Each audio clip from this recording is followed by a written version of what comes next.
बाप और बेटे और रूह कुदस के नाम में आमीन।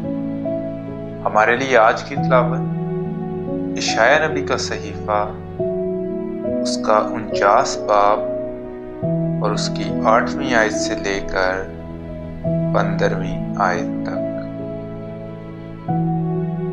खुदावंद यूं फरमाता है कि मैंने कबूलियत के वक्त तेरी सुनी और निजात के दिन तेरी मदद की। मैं तेरी हिफाजत करूंगा और तुझे उम्मत के लिए अहद ठहराऊंगा, ताकि तू मुल्क को बहाल करे और वीरान मीरासों को अज़-सरे नौ आबाद करे। कैदियों से कहे कि बाहर निकल आओ और उनसे जो अंधेरे में हैं कि मुनव्वर हो जाओ। वो राहों में चरेंगे और हर एक टीले पर उनकी चरागाह होगी।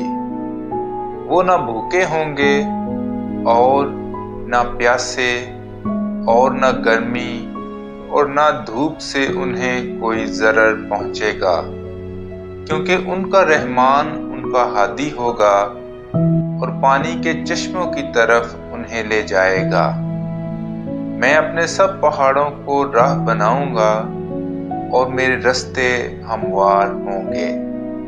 देख, कोई दूर से आएंगे और देख, कोई शिमाल और मगरिब से और कोई सीनीन की सरजमीन से।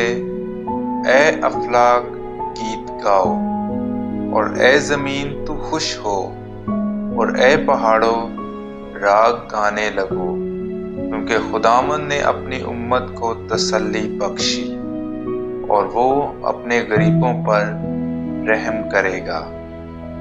पर सेहून कहता है कि खुदावंद ने मुझे तर्क किया और मालिक मुझे भूल गया। क्या औरत अपने शीर ख्वार बच्चे को भूल जाती है कि अपने शिकम के फर्जंद पर रहम ना करे? और अगरचे वो भूल भी जाए, पर मैं तुझे ना भूलूंगा। कलाम इक़्तिदास का पढ़ा और सुना जाना हम सब के लिए बाइस से बरकत हो।